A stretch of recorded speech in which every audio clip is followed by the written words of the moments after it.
आज या ठिकाणी खऱ्या अर्थाने मी अनेक शिक्षकांचे मोर्चे पाहिले, अनेक शिक्षकांचे मेळावे पाहिले, पण हा आजचा मोर्चा देशातील नव्हे जगातला हा आगळा वेगळा मोर्चा आहे. तो मोर्चा कशासाठी आहे? आम्हाला ज्ञानदानाचं काम करू द्या, आम्हाला शिक्षण, आमच्या गोरगरिबाच्या पोराला, झोपडीच्या गरीबाच्या पोराला शिक्षण देऊ द्या, यासाठी हा मोर्चा. म्हणजे आपल्या सरकारची सगळ्यात लाजिरवाणी गोष्ट आहे. आजचा दिवस हा खऱ्या अर्थाने महाराष्ट्रातला काळा दिवस म्हणून पाहायला पाहिजे. कारण जो माझा शिक्षक माझ्या सर्वसामान्य झोपडीतल्या मुलाला घडवण्याचं काम करतो, त्या शिक्षकाजवळ ही जर वेळ येत असेल आज आंदोलन करण्याची, तर ही कुठेतरी लाजिरवाणी गोष्ट आहे. आज आपण बऱ्याच वेळा शिक्षक काय सांगतो, अरे आम्हाला आमचं काम करू द्या. मी ज्यावेळेस बालवयामध्ये शाळेत असताना मी पाहत होतो, आमचा शिक्षक, आमचा मुख्याध्यापक तो फक्त पगार बिलच बोलायचा. पगार बिल मला घेऊन जायचंय, मासिक बिल मला घेऊन जायचंय.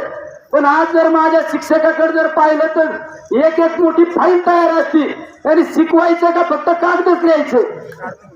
कारकूनचं काम जर आमच्या शिक्षकाला दिलं तर कसं आमची पिढी घडणार आहे? आणि फक्त म्हणायचं की आमची पिढी घडली पाहिजे, शिक्षण व्यवस्थेमध्ये बदल झाला पाहिजे. तर माझा शिक्षक जर समाधानी नसेल तर कशा पिढ्या घडणार आहे? तुम्ही पाहिलं असेल आपल्या काळात, आपण ज्यावेळेस शिक्षण घेतलं 15 वर्षापूर्वी, 25 वर्षापूर्वी, त्यावेळेस शिक्षकांना फक्त ज्ञानदानाचं सोडून इतर काही काम नसायचं. पण आजच्या कालखंडामध्ये सगळ्यात जास्त माझ्या शिक्षकाला पिळवण्याचं काम या ठिकाणी केलं जात आहे.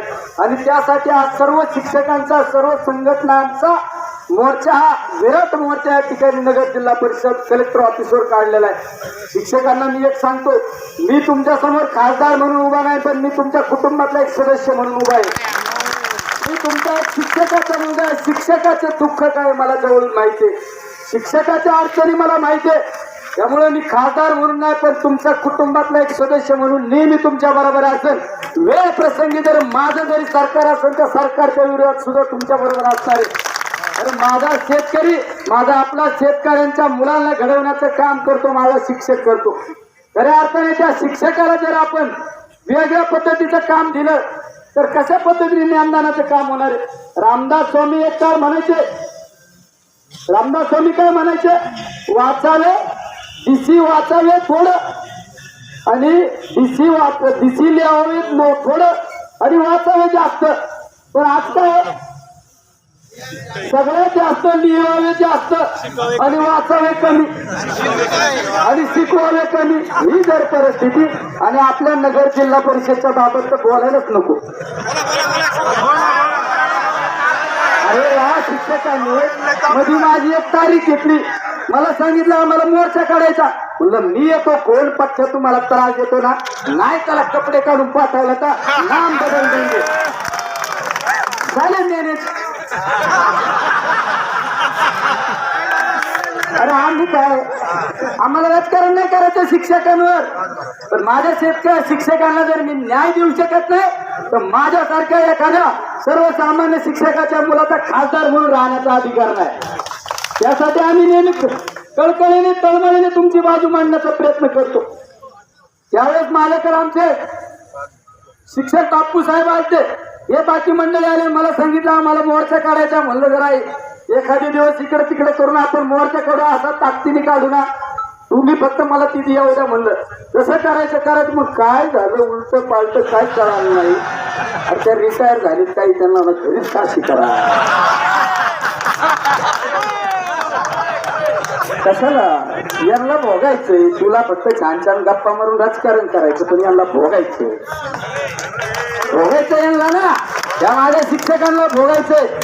तुम्हाला एक सांगतो मी, सगळ्यात महत्वाचं या ठिकाणी, तुम्ही कुठलं पण पाऊल उचला, तुमच्या बरोबर मी असणार. आणि काय माझ्या शिक्षकावर जर तुम्ही कारवाई करण्याचा जर या ठिकाणी कायद्याचा धाक दाखवत असेल ना, त्याला कायदा दाखवण्याची ताकद या निलेश लंकेमध्ये आहे. यावेळेस माझ्या अकोल्याच्या शिक्षकांना निलंबित केलं, त्यावेळेस माझ्या बरोबर काही माझे सहकारी होते बबलू शेठ रोखरेला फोन करून विचारा. मी त्याच वेळेस शिवला माझ्या एक 3rd डिग्री भाषेमध्ये सांगितलं, जर माझ्या शिक्षकाला जर निलंबित केलं आता आचारसंहिता आहे म्हणून सोडून देतो. 13 तारीख होते, 4-14 तारखेला मी आणि तुम्ही ही भाषा वापरण्याची ताकद आमची आहे. ही भाषा आम्ही आमच्या स्वार्थासाठी वापरत नाही. आमच्या शिक्षकांचे दुःख आम्ही पाहत नाही. अरे आमच्या या माता भगिनी यांच्या जर एखाद्या बदलीसाठी एखाद्या महिलेची जर गैरसोय होत असेल, ती महिला जर जिल्हा परिषद मध्ये न्याय मागण्यासाठी गेल्यानंतर तिला कशा पद्धतीचं वागणूक दिलं जातं, चुकीच्या पद्धतीने वागणूक दिली जाते. आमच्या विधवा एखादी महिला असेल, तिची सोय करण्याऐवजी तिची गैरसोय केली जाते, तिच्या बदलीसाठी वेगळ्या प्रकारची मागणी केली जाते. ही कोणती पद्धत? ही पद्धत तुमच्या वेगवेगळ्या जगतात सर, तुमच्या काय संघटना असतात मला माहित नाही. मला तुमच्या संघटनेत राजकारण नाही करायचं, पण तुम्ही ह्या शिक्षकांच्या प्रश्नासाठी सगळे एक केला आणि एकत्र राहा. सरकार वाचलं नाही आपण पाहिजे ना. अरे या शिक्षकांमुळे या राज्यात अनेक वेळा सरकार सत्तेत आलेलं आहे. या शिक्षकांमुळे क्रांती झालेली आहे आणि त्या शिक्षकांवर जर ही वेळ येत असेल, फक्त आपल्यामध्ये 4 गट पडल्यामुळे जर कुणी राजकीय फायदा घेणार असेल तर हे आम्ही या पुढील काळात सहन करणार नाही. आम्ही ज्यावेळेस लहान असताना पाहत होतो सदिच्छा ऐक्य सोडलं तर काय ऐकायला मिळत नव्हतं. माझ्या वडील ज्यावेळेस निवडणुका लागायचे म्हणायचे ऐक्य, आम्ही ऐक्यकडे, पुढे म्हणायचे आणि आता आम्ही सदिच्छाकडे. काय असेल ते असू द्या, तुमच्या तुम्हालाच राहू द्या. तर हे कोण आपल्यासाठी ज्यावेळेस आपल्याही नाही त्यावेळेस हे होऊ शकत नाही, कशासाठी करू आपण बँकाच्या निवडणुका तुमच्या पातळीवर करा, अजून तुमच्या पातळीवर करा, पण आपल्यासाठी ना जर इथं आपण एकत्र येऊ शकत नाही ना, तर माझ्या शिक्षकाला या पुढील काळात फक्त हमालीच करायचं काम करावं लागणार आहे. माझ्या शिक्षकांनी फक्त चाकरी करायची त्यांच्या पुरती, ते सांगतात तसं. BLOचं काम शिक्षकाकडे, इतर अतिरिक्त काम शिक्षकाकडे, अतिरिक्त काम शालेय पोषणाहार. आता फक्त एकच काम आता मी सरकारला सांगणार आहे, शालेय पोषणाहाराबरोबर आहे ना आमच्या शिक्षकाला शिजवायचं पण सांगा. कपडे पण आमच्या शिक्षकाने कपडे पण मशीन पण घेऊन द्या. आता काय नका करू, आता मशीन घेऊन द्या, बघूला घेऊन द्या. लाज तर वाटली पाहिजे ना, सगळ्यात महत्वाचं आहे ना. लाज तर वाटली पाहिजे ना सरकारमधील कोणी निर्णय घेणाऱ्याला. अरे तुम्ही कोणामुळे घडले? मुख्यमंत्री कोणामुळे घडला? आपले आई वडील जेवढे महत्वाचे असतात आपल्यासाठी आपल्या आयुष्यात, त्याच बरोबरीने महत्वाचा असतो तो म्हणजे माझा शिक्षक असतो. तिथं जाऊन ठेवा, तिथं जाऊन ठेवा. आपल्या आई वडिलांच्या आपण वेदना पाहू शकतो. एखादा खऱ्या अर्थाने राजकीय पुढारी असेल, त्या ठिकाणी निर्णय घेणारा जर नेता असेल आणि त्याच्या आई वडिलांवर जर ही वेळ आली एखादी, तर तो दुःख पाहू शकतो. अरे मग आपण म्हणतो मातृपितृ भव. माझा शिक्षक सुद्धा आई वडिलांनी इतका महत्वाचं, त्या शिक्षकाच्या बाबतीत जर चुकीच्या पद्धतीने घडत असेल तर आपण का आता आपण त्यांना सुद्धा आता शिकवण्याची गरज आहे, त्यांना सुद्धा आता सांगण्याची गरज आहे. आता पास झालं, आता फक्त आम्ही सांगाल, आम्हाला फक्त आता ज्ञानदानाचं काम करू द्या, बाकी काय करायचं इतर जागा भरा. तुमच्या तिकडं पोरांना, आमच्या पोरांना तर खाऊ घातलंच पाहिजे ना. खाऊ घाला तिकडं, लोक निवडून काही बेकारी झाली. सेंट्रल किचन करा, तिकडे एखाद्याला काम द्या, काही लोक पुढे येतील त्याला काम द्या, ते करतील.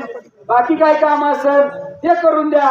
पण आमच्या शिक्षकांना जर तुम्ही खऱ्या अर्थाने पूर्ण वेळ ज्ञानदानाचं काम करू शिकला, त्या ठिकाणी चांगल्या पद्धतीने जर ज्ञानदान करू शकलं तर का नाही सर्वसामान्य कुटुंबातली पिढी घडणार आहे. आज सरकार सांगतं की आर्थिक स्तर वाढलाय, शिक्षणाचा दर्जा वाढलाय, प्रत्येकाची आर्थिक उन्नती झाली. हे फक्त इंग्लिश मिडियमच्या शाळेकडे पाहिलं जातं आणि आर्थिक स्तर वाढला, माणसांची आर्थिक परिस्थिती वाढली, शिक्षणाचा दर्जा सुधारला. हे